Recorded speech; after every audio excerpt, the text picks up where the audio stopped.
All right. Now, when I grew up, meatballs were a very controversial thing. You're taking the milk. Have you ever seen me make a dish without an herb? I don't think so. Do I look like Betty Boop with my mascara everywhere? And we're back. I didn't think I was really gonna ever make this for you, but today we are making meatballs. Not just any meatballs, but my meatballs. And why are they so delicious? I have no idea. I'm gonna show you a few tricks of the trade on how to do them, but I'm also gonna tell you a story about meatballs, which I think that you'll find entertaining. So number one, the most important part is, not the most important part, but one of the parts is that we need breadcrumbs. Now some people use dry breadcrumbs for their meatballs, and others use bread that's soaked in milk. And I love the bread that's soaked in milk because I feel like the milk and the bread, it gives it structure, but it also adds more moisture to them. Right now I'm using leftover Italian bread, and normally I don't have any leftover Italian bread because you know I eat it all. But I do have it today, and I'm saving it. And all I did was take off the crust part, because that part is not going to really soak the milk in, right? And we're just ripping it. Nothing fancy. This is all done by hand. Again, we're going to take the little coulis part off. We're going to go around with a little serrated knife, and you can see I'm just taking the edges of this bread off. Now, when I grew up, meatballs were a very controversial thing. Not so much to make them, but that you would never, ever, ever eat them out. Now, I have no idea where this came from. It's probably like an old, like, superstitious situation. In my older days, I surmised that because meatballs are all about, like, using your hands, people worried about cleanliness, and also about, like, ground meat, like, what was really in it. I have no idea, but, like, when you were younger, you would never go. If your friends went to your friend's house and they made meatballs, you would stare at that thing like you were a vegan and be like, I can't eat that. You would never even order them at a restaurant, and you would just eat your nonna's meatballs, your mother's meatballs, maybe even your aunt's, but not from someone that you didn't know or reputable source. It would never happen. So, like, meatballs were never really my favorite thing. My mother makes a good meatball, but when I started cooking Italian food, like, I really fell in love with meatballs because they're so delicious. They don't normally have to be in sauce. Also controversial, can you have spaghetti and meatballs? I mean, I feel like you could eat whatever you want to eat. I think meatballs fried are delicious. I think meatballs roasted in the oven are delicious. So we're going to show you a few ways on how to eat meatballs. But the most important thing is that we're going to show you how to make them. Okay, so we're just soaking this bread. It's covered in milk, regular milk. If you're fancy and you have heavy cream, you can use that. And you can see it's already starting to soak that up. And you just want the milk to get this bread nice and soft. Now, if you're frugal, which you should be, right, you don't have to throw these out. You can put them in a low oven, like 200 degrees, and then you can blitz them up and make your own breadcrumbs. So we're not, waste not, want not, and that's what we're doing. Secondly, what we're gonna do is we're gonna do some knife work before we start talking about the meat. First of all, have you ever seen me make a dish without an herb? I don't think so. But parsley and meatballs are like Fred Astaire and ginger. What was her last name? Who knows, but you know what I'm talking about, right? Two things that go together like two peas in a pod. That's what my grandmother used to say about me and her. Why is this dish making me like so nostalgic? I don't know. I don't even know if my grams like meatballs. With the holidays coming, and always reminds me of my grandmother and her huge humor, her big laughter, and her love of food. I have a white onion. Now, when my grandmother used to make her meatballs, she didn't use a food processor. She would take a box grater, and on the largest grates, she would take the onion and she would grate it. Kind of like this. And all of that onion liquid and goodness used to go in the meatballs, and that, what she used to say, was her secret on why her meatballs were always nice and moist. I know moist is another controversial word. We're gonna do 2 pounds of meat here. I'm gonna use like 3/4 of this onion. So in here, I'm about to cry. Thank you, onion. We have onions, we have 3 cloves of garlic, a nice glug of olive oil, and then we're gonna put this in the thing. And all we're gonna do is, all right. There you have it. Look at that. Onion, garlic, deliciousness. The onion's a little chunky, you can see, but if you really zoom in close, you can see like that onion liquid, and that's the key to delicious, moist meatballs. All right, here we go. Ooh, that onion really got me. I have 1 pound of ground beef and 1 pound of ground pork. Now, if you love the trifecta, the beef, pork, and veal, then go on and do it. I know a lot of people feel some type of way about veal. I like veal, but I'm not using it today, so I'm doing pork and beef. If you don't eat pork, you can make them 100% beef. If you like pork meatballs, you could also do 50-50, like sausage and pork, because that sausage gives it more fat and more flavor. And in meatballs, I mean, those are the 2 keys, right? My rule of thumb is always for each pound of meat, I use 1 egg. So 2 pounds of meat, we have 2 eggs here. We're gonna crack them right in. I have pecorino, probably a ½ a cup.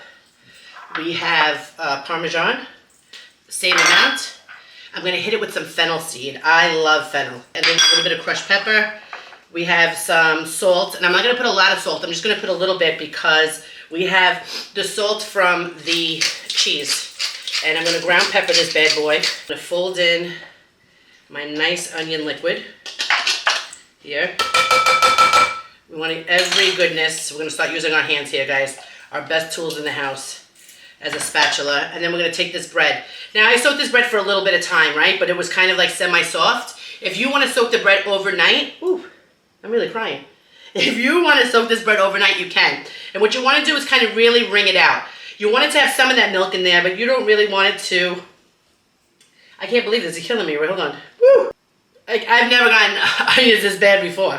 Maybe that's what I get for using the machine, right? Wanted me to cut them. Do I look like Betty Boop? Is my mascara everywhere? It is, right? You're loving it. I know, they are. They're loving it. You're taking the milk.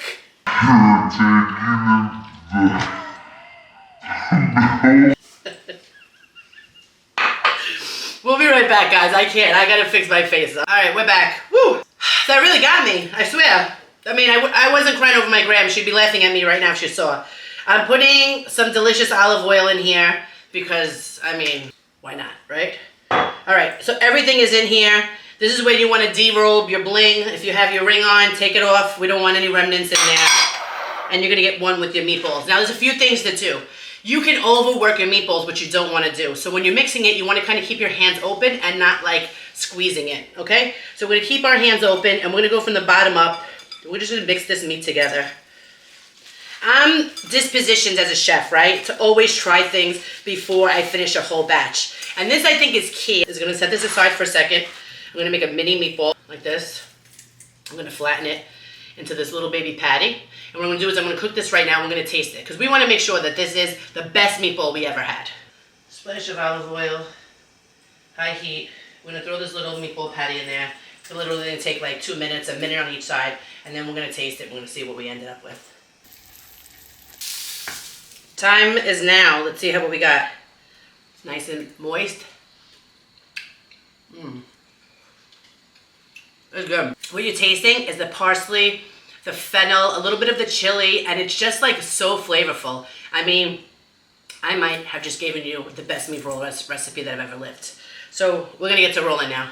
All right, so you can see I have 2 sheet trays out, right? And why do I have that? Is because I'm gonna make 2 different sizes of meatballs. All right, first I wanna show you this little trick. Whenever you're using parchment paper, and I like to lay this down because I don't wanna have to clean, all right? I mean, you have to clean the pan, guys, but you don't have to scrub the bits out. That'll land up on the parchment paper. When you take the parchment paper, which has this nice, like, kind of wax on top of it, once you crimple it up, it will lay however you want, because you know when it comes in that roll and it, like, flaps up, kind of when you're, like, wearing, like, a short shirt and you have a little bit of belly and it shouldn't happen. That's what we're doing here. All right, rolling meatballs. Now, meatballs can be any size. If you're having a cocktail party, you make them a mini. I like to use in the restaurant, whenever we're making meatballs, we use what is this called? A cookie scoop or a scoop. And the reason why is because uniformity of size is really important. But when you're home, like, make them how big you want them. Like, I'm not really sure what we're gonna do with them, so we're gonna make 2 sizes, okay? We're gonna see how small this little guy is. Ooh, I like him. He's small like this, okay? And then we're gonna make some bigger meatballs, because I don't know, maybe I want a meatball sandwich. Maybe I want fried meatballs, you know? Like my mother used to make. And listen, you out there, you guys know how to cook. You'll be able to figure it out. If you want to be super precise, of course you could use your scale, but you don't really need to. I think the meatball is good this size, right? It's probably like a pregnant, like a 9-month pregnant golf ball. That's the meatball right there. So we're going to make 2 sizes of them. I'm going to use the ones with the scooper first, and then we're going to roll them. Now, a lot of people like to get kids involved in the cooking, right? And I say, okay, if you want to and you have them, good, but I don't have any kids. But what I do have is friends that owe me money. And if you owe me money, then you better come over here and help me roll. You know what I'm saying? Pay back your debts. All right, so you guys don't want to see me rolling. I'm going to roll a few of these, and then we'll talk about what we're going to do with them. They see me rolling, they in. A few moments later. All right, guys, so I'm almost done, and I want to show you how to roll a meatball. So you just get the amount that you want in your hand, right? A lot of people put olive oil, they dip their hands in water, all really unnecessary. You want to make sure that the meat is cold for sure, and that your hands are not piping hot. So if you run hot, then that's on you. But all you're doing is you're keeping one hand steady and rolling the other one in the palm of your hand, lightly. All you're doing is making sure that you're getting round edges on these meatballs. You're not looking to squish it. You're not like making swan shapes. So Rolling Palooza has just ended. We have meatballs in 2 different sizes. Now, to be quite honest with you, a lot of people ask about like, can I freeze these? Can I make them ahead of time? Like, what can you do? The truth of the matter is that you can freeze them. I don't do that, so I don't want to give you advice that I don't do. However, what I do is, is that a thing? What I do, yeah, I guess so, right? I don't do, but I'm gonna do this. I'm gonna put these in the fridge, and because I want them to be nice and cold. We have ground pork and ground beef in there, which have a lot of fat. And we want this meatball to be nice and round and retain their shape, and the only way to do that is kind of to cook them from cold. And then we're gonna bake them today. All right. So we've cooked our meatballs in the oven. We roasted them for about 15 minutes on 425 degrees. And if you want to see what I'm going to do with these, then subscribe. Now we all know that talk is a lot of smack, but it's all in the taste. And if you can see the whispering of moist meatballs here, ready to talk to me, this is for you guys.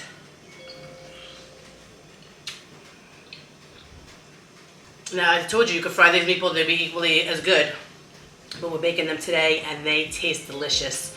You could taste the onion, the pork, the beef, the parsley, the lemon.